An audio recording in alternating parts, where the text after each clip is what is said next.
بسم اللہ الرحمن الرحیم۔ محترم ناظرین، دین سے دور ملحد قسم کے لوگ اکثر یہ سوال کرتے ہیں کہ اسلام نے عورت کو کیا مقام دیا ہے؟ سب کچھ مردوں کے لیے ہے۔ اسلام نے مردوں کو حاکمیت دی ہے۔ جنت میں بھی ساری فضیلتیں مردوں کے لیے ہیں کہ مردوں کو حوریں ملیں گی، خدمت کرنے والے لڑکے ملیں گے۔ عورت کے لیے کیا ہے؟ اور اکثر پوچھتے ہیں کہ عورت کو جنت میں کیا ملے گا؟ اور بعض روشن خیال عورتیں تو یہ کہتی ہیں کہ عورتوں کو بھی جنت میں حوریں ملنی چاہیے، یعنی مرد ملنے چاہیے۔ تو جواب دینے سے قبل میں چاہوں گا کہ عورت کی فضیلت اور عورت کا مقام جو اسلام نے دیا ہے عورت کو، وہ بیان کروں۔ اسلام میں عورت کا مقام، عورت کے اسلام کی نظر میں مقام کے تذکرہ سے قبل ہم یہ دیکھتے ہیں کہ مختلف مشاہیر کس نظر سے عورت کو دیکھتے ہیں۔ اللہ رب العزت نے عورت کو اس دنیا کی پسندیدہ ترین مخلوق قرار دیا ہے۔ علامہ محمد اقبال شاعر مشرق نے کہا ہے کہ عورت وہی نغمہ ہے جس کی دھن پر کائنات رقصاں ہیں۔ وجود زن سے ہے تصویر کائنات میں رنگ، اسی کے ساز سے ملے زندگی کا سوزے دروں۔ گولڈ سمتھ نے کہا تھا کہ کانٹوں سے بھری ہوئی تاج کتنی تکلیف دہ ہوتی ہے مگر پھول اسے حسن بخش دیتا ہے۔ غریب کا گھر کیسا ہی اجاڑ اور ویران ہو مگر عورت اسے جنت بنا دیتی ہے۔ ٹیگور کا کہنا ہے کہ عورت ہر شے کو خوبصورت، ہر کام کو دلچسپ اور ہر مقام کو گلزار بنا دیتی ہے۔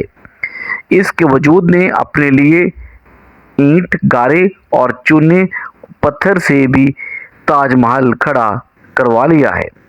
قصہ مختصر آغاز کائنات سے اب تک بے شمار مفکرین، مورخین، شاعر، علماء اور صاحبان علم و دانش عورت کی ذات سے متعلق خوبصورت انداز میں اپنے اپنے نقطہ نظر سے اظہار خیال کر چکے ہیں، لیکن اس بات میں کوئی شک نہیں ہے کہ ظہور اسلام سے قبل عورت کو وہ احترام، تقدس، عزت اور مقام نہیں ملا جس کی وہ مستحق تھی۔ تاہم کسی بھی مذہب یا دور کے لوگ اس کے وجود کی نفی نہ کر سکے۔ عورت جسے خداوند قدوس نے آدم علیہ السلام کی تنہائی اور اکیلے پن کے لیے بطور ساتھی پیدا کیا اور پھر جنت سے اس دھرتی پر اتار کر انسانی تخلیق کا باعث بنایا، اسلام کے علاوہ دیگر مذاہب اور اقوام نے عورت کو کبھی پنچ مخلوق قرار دیا اور کبھی اسے فساد کی جڑ تصور کرتے ہوئے قابل نفرت سمجھا۔ یونانی کہتے ہیں کہ عورت سانپ سے زیادہ خطرناک ہے۔ سقراط کا کہنا ہے کہ عورت سے زیادہ اور کوئی چیز دنیا میں فتنہ و فساد برپا کرنے والی نہیں۔ وہ ایسا خوشنما درخت ہے جو دیکھنے میں خوبصورت مگر چکھنے میں تلخ اور کڑوا ہے۔ یونا کا قول ہے کہ عورت شر کی بیٹی ہے اور امن سلامتی کی دشمن ہے۔ جان ڈسپنس کہتا ہے کہ عورت غضب کی بیٹی، دوزخ کی رکھوالی اور امن کی دشمن ہے۔ عیسائیوں کی سب سے بڑی حکومت رحلۃ الکبریٰ میں عورتوں کی حالت لونڈیوں سے بدتر تھی۔ ان سے جانوروں کی طرح کام لیا جاتا تھا۔ 16ویں صدی میں جادو سے نفرت کی تحریک چلی تو ہزاروں عورتوں پر جادو کا الزام لگا کر انہیں قتل کر دیا گیا۔ رومن کیتھولک فرقے کی تعلیمات کی روح سے عورت مقدس کتاب کو چھو نہیں سکتی اور گرجے میں داخل نہیں ہو سکتی۔ دور جاہلیت میں عرب لڑکی کے پیدا ہوتے ہی اسے زندہ دفن کر دیتے۔ ایک عورت کو جائیداد کی طرح دوسرے کو منتقل کرنے کا رواج بھی تھا۔ ہندو مذہب میں مرد کے ساتھ عورت کو بھی چتا میں جلنا پڑتا تھا، اسے خاوند کے بعد زندہ رہنے کا کوئی حق نہیں دیا۔ گویا عورت کو اسلام سے پہلے معاشرہ کوئی باعزت مقام نہیں دیتا تھا، بلکہ مختلف طریقوں سے اس کی تذلیل توہین کی جاتی تھی۔ دین محمدی کی ترویج ترقی کے ساتھ جہاں کئی طبقوں کو احترام کا مقام ملا، وہاں عورت جو صدیوں سے مقہور اور مجبور زندگی بسر کر رہی تھی کو بھی عرفہ اعلیٰ مقام ملا۔ حضور نبی کریم صلی اللہ علیہ وآلہ وسلم نے عورت کو مرد کے برابر عزت دی اور ماں کے درجے میں آ کر مردوں سے 3 گنا زیادہ مرتبہ دیا۔ فرمان نبی صلی اللہ علیہ وآلہ وسلم ہے کہ جنت ماں کے قدموں تلے ہے۔ قرآن کریم میں عورتوں کے لیے اعلان کیا گیا کہ عورتوں کے ایسے ہی حقوق ہیں مردوں پر جیسے مردوں کے حقوق عورتوں پر ہیں۔ 2 مختلف مقامات میں جب آپ صلی اللہ علیہ وآلہ وسلم کی رضائی بہن اور حاتم طائی کی بیٹی صفانہ قیدی کی حیثیت سے آپ کے پاس پہنچی تو حضور نبی کریم صلی اللہ علیہ وآلہ وسلم نے نہ صرف انہیں احترام کے ساتھ آزادی عطا کی بلکہ انہیں یہ اعزاز بھی بخشا کہ ان کی سفارش پر ان کے قبیلوں کو رہائی دے کر آزاد کیا گیا۔ حضور نبی کریم صلی اللہ علیہ وآلہ وسلم نے بذات خود گھروں کے کاموں میں حیات المومنین کا ہاتھ بٹا کر قیامت تک کے لیے عورتوں کو اعلیٰ مقام پر فائز کر دیا۔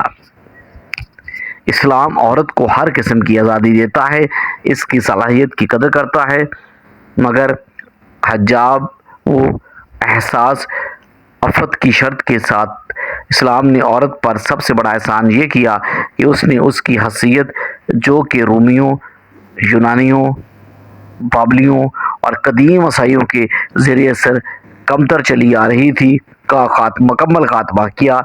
سب سے پہلے اسلام نے عورت کی انسانی حیثیت کو واضح کیا کہ عورت اپنی آدمیت اور انسانیت میں ناقص نہیں، کامل و اکمل ہے۔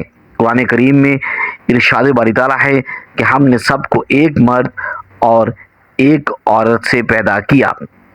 اسلام ہی وہ واحد مذہب ہے جہاں ماں کی خدمت کو جہاد پر ترجیح دی گئی۔ بیویوں کے بارے میں کہا گیا کہ خانہ آبادی کی بنیاد میں اور رزق ان کے نیک کاموں سے بڑھتا ہے۔ گویا عورت کے ساتھ مرد کے جتنے بھی رشتے ہو گئے ہیں، اسلام ہی نے سب میں عظمت اور محبت کی شان پیدا کی، یعنی ان کو ماں، بہن، بیوی اور بیٹی کا معزز مقام دے کر نہ صرف اس کا تقدس بحال کیا بلکہ معاشرے کی سب سے معزز ترین مخلوق قرار دیا۔ جس قوم نے اس زندہ حقیقت کو نہ پایا، اس قوم کا خورشید بہت جلد زرد ہوا۔ اقبال قارئین اکرام، آج ہماری یہ صنف نازک مغربی ثقافت کی جلغار میں جس طرح سے کھو چکی ہے، فحاشی، عریانی، بے حیائی کا سبب بن رہی ہے۔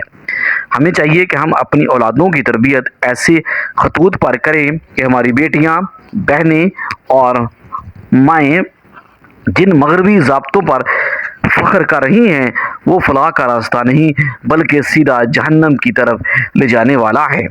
اس راستے سے ہم نے قرآنی تعلیمات اور سنت نبی صلی اللہ علیہ وآلہ وسلم سے آگاہی دے کر اور رہنمائی لے کر اپنی خوبصورت رشتوں کے تقدس کو پامال ہونے سے بچانا ہے۔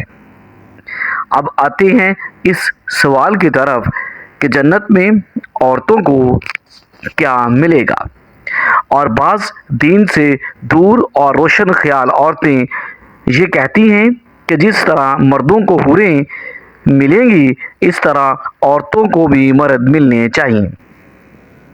آئیں تو دیکھیں، یہ بات عورت کی عزت کے خلاف ہے۔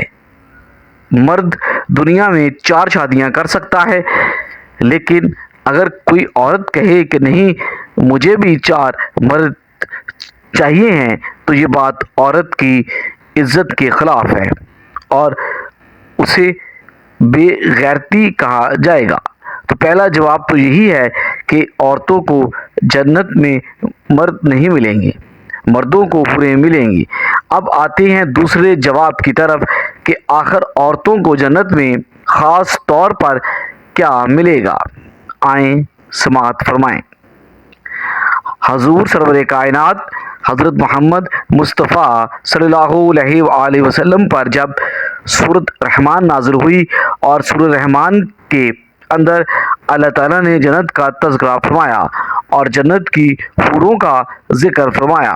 سورۃ رحمان کی ایک آیت میں اللہ تعالیٰ نے فرمایا کہ حوریں مقصورات فی الخیام کے جنتیوں کو جنہوں نے دنیا میں نیک اعمال کیے ہوں گے اللہ تعالیٰ کی طرف سے ایسی حوریں ملیں گی جو کہ خیموں میں بند ہوں گی، یعنی بالکل پیک ہوں گی۔ اسی سورۃ رحمان کے اندر ایک دوسرے مقام پر اللہ تعالیٰ نے ارشاد فرمایا ہے جس کا مفہوم ہے کہ جنتیوں کو ایسی حوریں ملیں گی جو ایسی پاکیزہ اور مطہر ہوں گی کہ کسی جن نے اور کسی انسان نے ان کو چھوا تک نہیں ہوگا۔ آپ صلی اللہ علیہ وآلہ وسلم کی ازواج مطہرات میں سے حضرت ام سلمہ رضی اللہ تعالی عنہا نے جب یہ صورت پڑھی اور اس میں حوروں کا تذکرہ پڑھا تو رسول اللہ صلی اللہ علیہ وآلہ وسلم کی خدمت میں حاضر ہو کر سوال فرمایا، عرض کیا یا رسول اللہ صلی اللہ علیہ وآلہ وسلم، میرا آپ سے یہ سوال ہے کہ اللہ تعالیٰ نے سورۃ الرحمن میں ارشاد فرمایا ہے کہ حور مقصورات فی الخیام کے جنتیوں کو جو حوریں ملیں گی وہ بالکل خیمہ بند ہوں گی، یعنی بالکل پیک ہوں گی اور ان کو کسی انسان نے اور کسی جن نے چھوا تک نہیں ہوگا۔ تو جب جنتیوں کو اتنی خوبصورت حوریں ملیں گی تو ہم جیسی عورتوں کا پھر کیا بنے گا؟ ہمیں تو پھر جنت میں کوئی پوچھے گا نہیں، ہر کوئی حوروں سے محبت کرے گا، ان سے دل لگی کرے گا، کیونکہ ہم دنیا میں دیکھتے ہیں کہ جب مرد دوسری شادی کرتا ہے تو جو پہلی بیوی ہوتی ہے اس سے عام طور پر محبت کم ہو جاتی ہے، دوسری بیوی سے مرد زیادہ محبت کرتا ہے، اس کی چاہتوں کو اور خواہشوں کو پورا کرتا ہے۔ میرا آپ سے سوال یہ ہے کہ ہم جو دنیا کی بیویاں ہیں، عورتیں ہیں، جنت میں ہمارا مقام کیا ہوگا؟ حضور صلی اللہ علیہ وآلہ وسلم نے ارشاد فرمایا، ام سلمہ تم نے بہت اچھا سوال کیا۔ اس کے بعد حضور صلی اللہ علیہ وآلہ وسلم نے حضرت ام سلمہ رضی اللہ تعالی عنہا سے سوال فرمایا، اے ام سلمہ یہ بتاؤ کہ جو جنت کی حوریں ہیں انہوں نے نماز پڑھی ہے؟ حضرت ام سلمہ رضی اللہ تعالی عنہا نے فرمایا نہیں۔ آپ صلی اللہ علیہ وآلہ وسلم نے فرمایا، کیا انہوں نے خاوند کی جھڑکیں برداشت کی ہیں؟ حضرت ام سلمہ رضی اللہ تعالی عنہا نے فرمایا نہیں۔ اسی طرح آپ صلی اللہ علیہ وآلہ وسلم نے اور بھی بہت سے اعمال گنوائے۔ آپ صلی اللہ علیہ وآلہ وسلم نے فرمایا، اے ام سلمہ جنت کی جو حوریں ہیں وہ جنت کی پیداوار ہیں، انہوں نے نمازیں نہیں پڑھیں، انہوں نے روزے نہیں رکھے، انہوں نے صدقہ و خیرات نہیں کیا، انہوں نے خاوند کی جھڑکیں برداشت نہیں کی۔ جب یہ دنیا کی بیویاں، دنیا کی عورتیں جنت میں گی تو اللہ تعالیٰ ان کو ایک خاص مقام اور مرتبہ عطا فرمائے گا، اس لیے کہ انہوں نے دنیا میں خاوند کی جھڑکیں برداشت کی، صدقہ و خیرات کیا، نماز پڑھی، روزے رکھے۔ اللہ تعالیٰ دنیا کی شادی شدہ عورتوں کو اپنے سامنے بٹھائیں گے اور پھر اللہ تعالیٰ ان کو اپنا دیدار کروائیں گے اور اپنے نور کی تجلی ان عورتوں کے چہرے پر ڈالیں گے۔ اللہ تعالیٰ اپنے حسن میں سے حسن عطا فرمائیں گے۔ جب اللہ کے حسن کی تجلی ان عورتوں پر پڑے گی اور اللہ اپنے حسن میں سے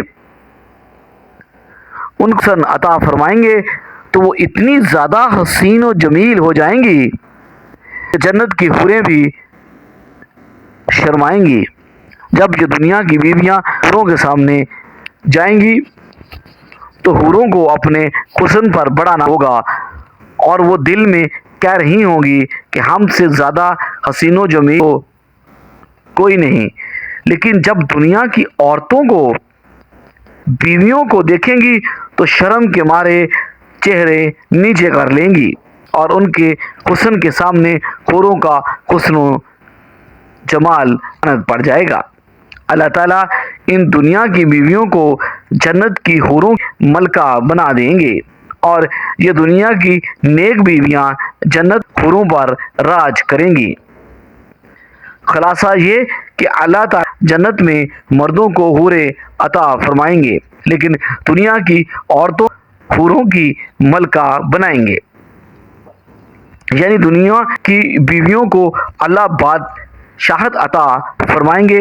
تو اس طرح ہم یہ کہہ سکتے ہیں کہ جنت میں مردوں کو حوریں ملیں گی اور عورتوں کو حوروں کی بادشاہت ملے گی۔ بھی آپ سے کوئی سوال کرے کہ عورتوں کو کیا ملے گا تو آپ اس سے کہیں کہ عورتوں کو بادشاہی ملے گی۔ اس سے بڑھ کر اور کیا چاہیے؟ جسے جنت میں بات مل جائے اسے اور کیا چاہیے؟ اللہ تعالیٰ ہمیں نیک کاروں میں شامل فرمائے اور ہمارا خیر فرمائے، آمین ثم آمین۔ ناظرین، کامنٹ باکس میں ایک بار صلی اللہ علیہ وآلہ وسلم ضرور ٹائپ کیجیے گا۔ شکریہ، اللہ حافظ۔